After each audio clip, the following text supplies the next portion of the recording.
Have you ever wondered if you're quietly pushing people away without even realizing it? It's not about bad intentions or dramatic behavior. Sometimes, as we age, we settle into routines that used to serve us, but now they silently erode the respect, warmth, and connection we once took for granted. No one wants to say it out loud, but the truth is, a few unnoticed habits in old age can make others feel uncomfortable, even if they still care deeply about us. This video isn't here to shame or scold, it's here to gently open your eyes. Because dignity, grace, and influence don't fade with time, they just need a little tending. And most importantly, every single one of these habits is fixable. So if you're ready for honest insights wrapped in care, and small changes that could transform how people experience you, stay with us until the end. And before we begin, don't forget to subscribe to Life in Words and hit the notification bell. We're here to help you age with confidence, kindness, and clarity, every step of the way. 1. Neglecting personal hygiene. It starts with something small, maybe skipping a shower one day, then re-wearing the same shirt the next. Eventually, without realizing it, you fall into a pattern: unbrushed hair, overgrown nails, or a faint odor that lingers longer than it should. These might seem like minor things, especially if you're not going out much. But to those around you, they quietly speak volumes. Good hygiene isn't just about looking clean, it's about self-respect. In your younger years, taking care of yourself was second nature. But as energy decreases or motivation slips, it's easy to think, why bother? The truth is, the people in your life notice, even if they never say a word. They might sit a little farther away. Hugs become less frequent. Visits get shorter. It's not rejection. It's a response to what your self-care is signaling, that you've stopped valuing yourself the way you used to. And that can unintentionally send the message that others shouldn't either. But here's the hopeful part. You don't need fancy clothes or expensive cologne. A clean shirt, neat nails, and brushed hair say, I still care. They say, I'm still here. And people respond to that. They lean in closer, treat you with warmth, and mirror the energy you give off. So take a moment to reflect. Is this something you've noticed in yourself or someone close to you? If this point resonates with you, drop a 1 in the comments below. Let's open up the conversation, because self-care at any age isn't vanity, it's dignity. 2. Speaking without a filter. As we get older, the internal voice that once told us, maybe don't say that out loud, tends to get quieter. We've seen a lot, been through more, and sometimes we feel we've earned the right to speak our minds freely. And while there's wisdom in lived experience, there's also a fine line between honesty and insensitivity. Maybe you've caught yourself making blunt remarks about someone's appearance, weight, or parenting style. You might brush it off with, I'm just being honest, or back in my day we weren't so sensitive. But honesty without kindness often comes across as judgment.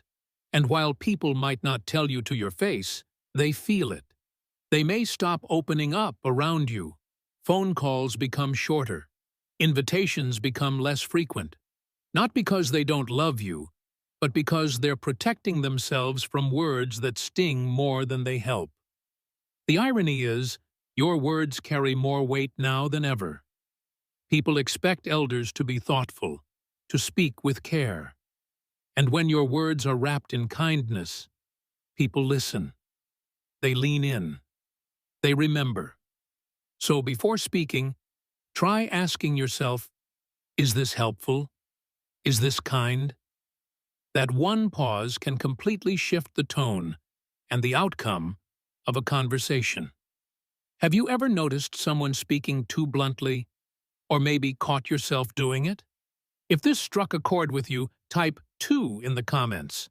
Your experiences matter, and your insight could help someone else reflect too. 3. Wearing clothes that don't fit anymore. There's comfort in sticking with the familiar.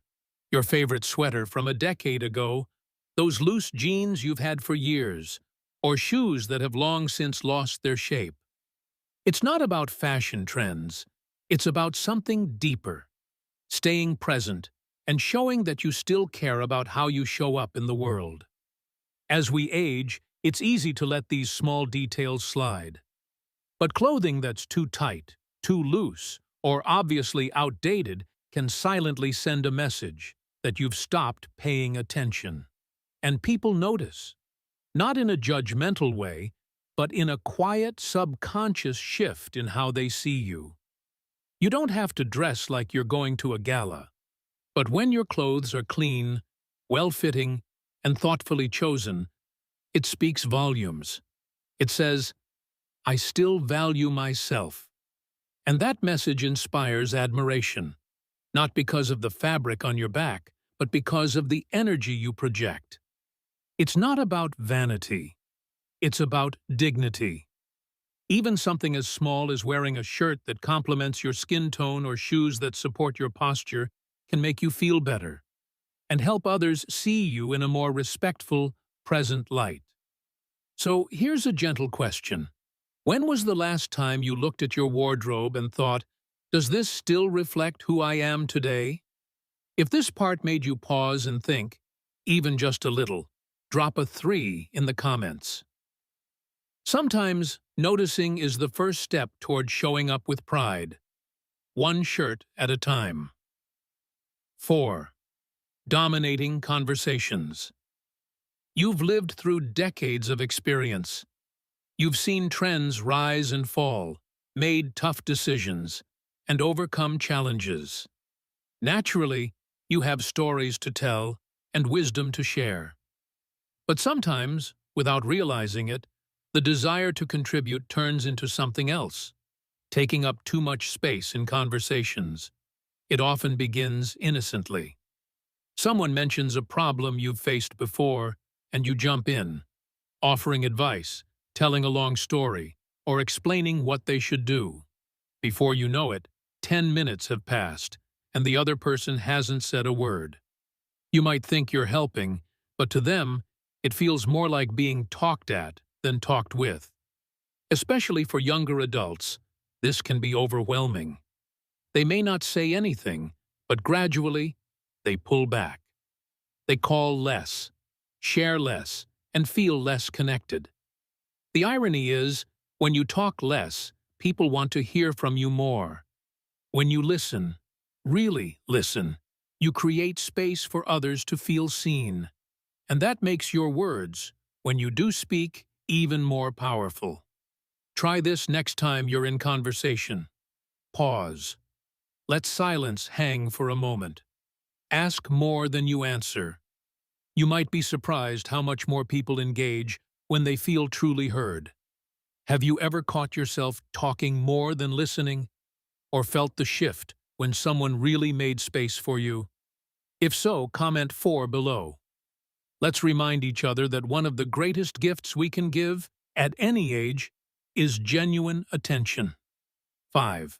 Complaining about kids. These days, it usually starts with a sigh. You see a teenager glued to their phone or hear someone in their 30s talking about quitting their job to follow their passion. And something inside you wants to say, back in my day, we had real work ethic. It feels like a harmless observation, but when this becomes a regular habit, it sends a message louder than you might think. To the younger people in your life, your children, grandchildren, or even your neighbors, these remarks can feel like rejection. They begin to think, you don't understand me, or worse, you don't want to. And when that happens, the distance grows. Conversations stay shallow. The deeper, more meaningful moments become rare. Every generation believes the next one is missing something. That's not new, but constantly pointing it out doesn't make you seem wise. It makes you seem bitter. And while your experience is valuable, sharing it through criticism closes hearts, instead of opening them. What builds bridges is curiosity. Instead of saying, "Kids these days are too soft," try asking, "What's it like growing up with so much pressure from social media?" That one shift, judgment to genuine interest, can change everything. You don't have to agree with their choices, but showing you care enough to understand, that's real wisdom, and it makes people want to come to you, not avoid you. If you've ever caught yourself thinking or saying, "Back in my day," comment 5 below and share how you're learning to connect across generations. It's not about losing your values, it's about keeping your heart open. 6. Ignoring modern etiquette. You're in a waiting room and decide to play a quick video, but forget the headphones. Or maybe you're having a phone conversation in public, unaware that your voice is carrying 3 rows down. These things might have been acceptable years ago, but today, they quietly rub people the wrong way. Modern etiquette isn't about being overly formal. It's about awareness. The world has become faster, more crowded, more connected. And with that, expectations around personal space, noise, and digital behavior have changed. When we ignore those shifts, even unintentionally, it can make others feel that we're not tuned in, or worse, that we don't care. And here's the tricky part. People usually won't tell you. Instead, they give you a polite smile, shift uncomfortably, or simply move away. Over time, this leads to subtle social isolation, not because people don't like you, but because they're trying to avoid discomfort. But the fix is simple. Start noticing. Do others wear headphones in public spaces? Do they keep conversations quiet on the bus or in the grocery store? Do they give others a little extra room when standing in line? These tiny cues are powerful tools for staying socially connected. By adjusting just a little, you send a clear message. I still care how I affect the people around me, and people will respect you more for it, not less. Have you ever seen someone completely unaware of how their behavior was affecting others? If this resonated with you, type 6 in the comments. Let's be part of the generation that shows how awareness never goes out of style. 7. Oversharing medical problems. We all know that aging comes with its fair share of health issues.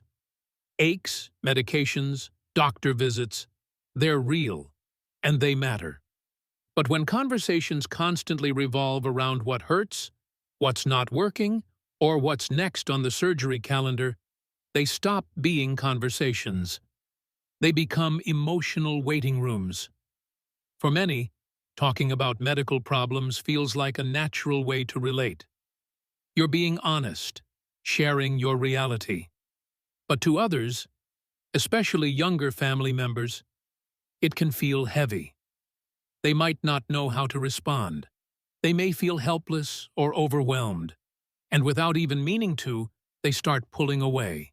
Not because they don't care, but because it's too much, too often. This doesn't mean you should hide your struggles or pretend everything is fine. It means finding balance. Yes, share how you're doing, but also ask how others are doing.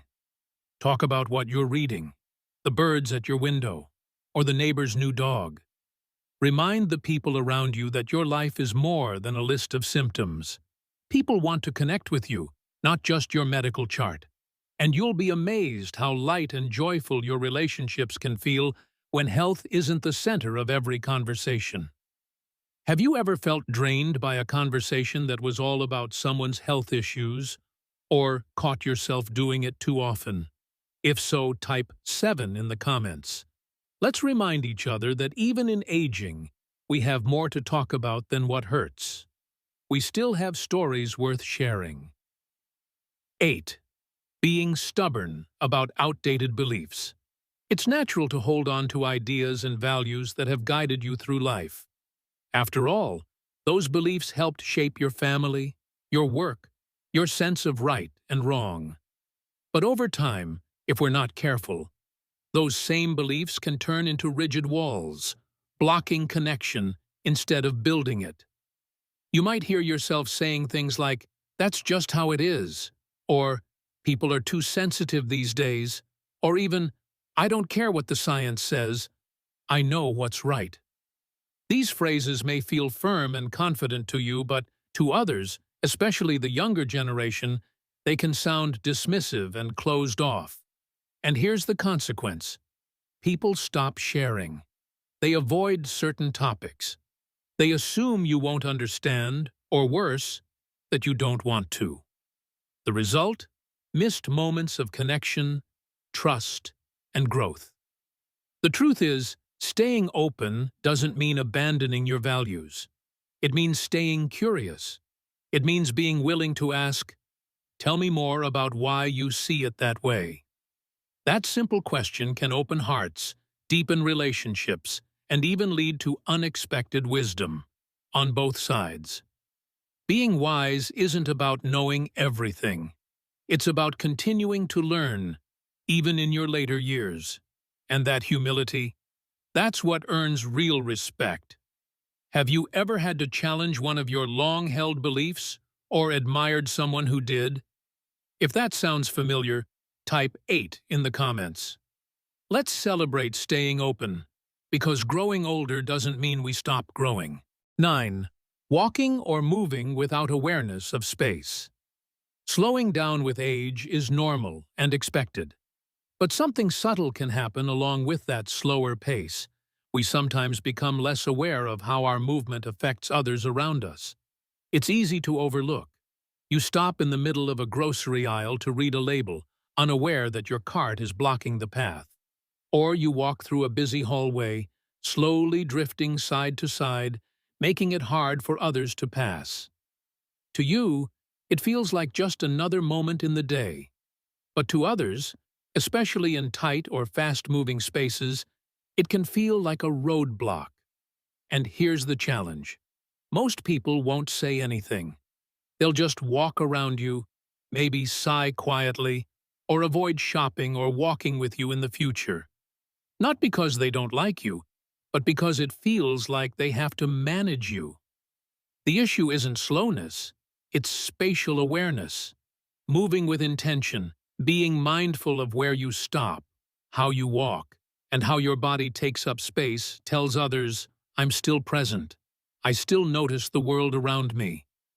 That awareness communicates grace and dignity, and people appreciate it more than you realize.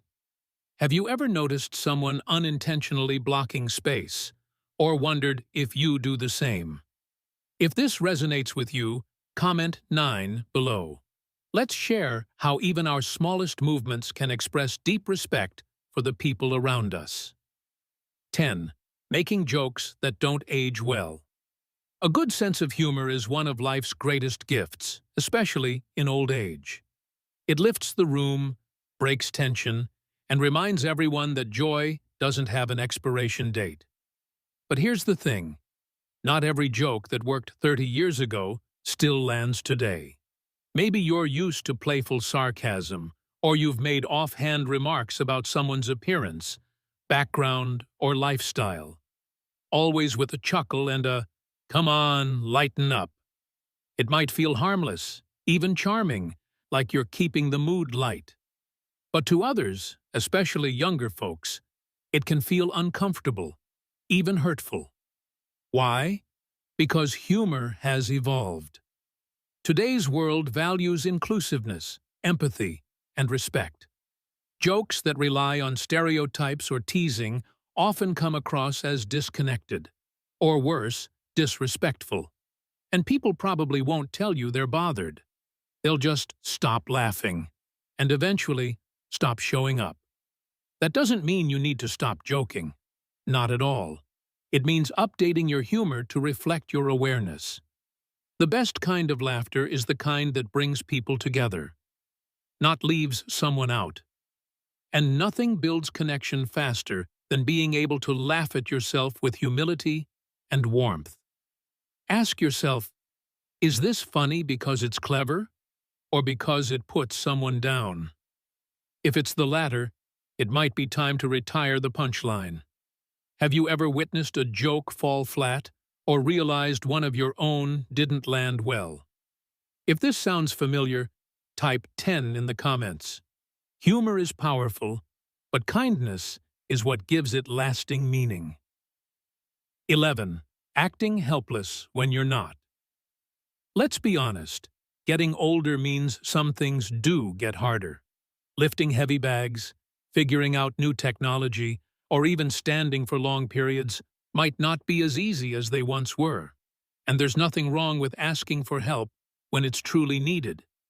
But when, "Can you just do it for me?" becomes a default, even for things you can still manage, it can quietly wear down the people around you. At first, family and friends are happy to lend a hand, but over time, they may begin to feel more like caretakers than companions. They may smile while helping, but inside, frustration builds. Not because they don't care, but because they know you're still capable. Often, this isn't about laziness, it's about fear. Fear of messing up. Fear of looking slow or making a mistake. But here's the truth. People admire effort far more than perfection. When they see you trying, learning, and staying involved, they feel proud, not burdened. Every time you say, "Let me give it a try," you send a message. I still believe in myself. And that message inspires everyone around you. Have you ever caught yourself asking for help out of habit, not necessity? Or noticed someone doing that? If this hits close to home, comment 11 below. Let's talk about how reclaiming even the smallest tasks can rebuild confidence and mutual respect. 12. Pretending you're always right. With age comes experience. You've lived through decades of decisions, challenges, and lessons, so it's only natural to feel confident in your views. But sometimes, that confidence turns into something else, a need to always be right. It can show up in subtle ways. Correcting someone mid-sentence, insisting your way is the only way. Brushing off new ideas with, "Trust me, I know better." At first, people might let it slide. But over time, they begin to hold back. They stop sharing their opinions, not because you convinced them, but because it's easier to stay silent than to argue. Here's the irony. Many older adults don't act this way out of arrogance, but out of fear. Fear of being left behind. Fear of no longer having a voice. But when the focus is on winning the conversation instead of connecting through it, relationships quietly suffer. Real wisdom isn't about having all the answers. It's about knowing when to speak and when to listen. When you say, "That's an interesting perspective," or "Tell me more," you open the door to meaningful dialogue. You show strength, not weakness, and in doing so, you become someone others want to turn to, not someone they avoid. Have you ever had a conversation where someone always had to be right, or caught yourself doing it? If this resonates, type 12 in the comments. Let's remind ourselves, being heard isn't about being right. It's about being respectful, open, and real. Conclusion: a mirror, not a judgment. Now that we've explored these 12 habits, take a breath. This wasn't about blame, shame, or picking yourself apart. It was about awareness, about holding up a mirror gently, with kindness, and asking, "Is this still who I want to be?" Aging is not about fading. It's about refining. And the truth is, some of these habits may have crept in without you noticing. Not because you're careless, but because life is busy, hard, and full of change. But now that you do notice, you have the power to shift. Real strength isn't in pretending we're perfect. It's in our willingness to grow, to listen, to evolve. Dignity doesn't come from having all the answers. It comes from showing up with humility, self-respect, and the courage to keep becoming someone better. Even small changes, how you speak, dress, move, or engage, can transform how people experience you. But more importantly, they transform how you experience yourself. So here's a gentle challenge. Pick just one of these 12 habits to work on this week. Watch what changes, not just in others, but in your own spirit. If this video touched you, share in the comments one insight that stood out. Your story might be exactly what someone else needs to hear today. And if you haven't already, subscribe to Life in Words and turn on notifications. We're here to help you age not just with years, but with grace, connection, and purpose. Thank you for spending this time with us. We'll see you in the next video.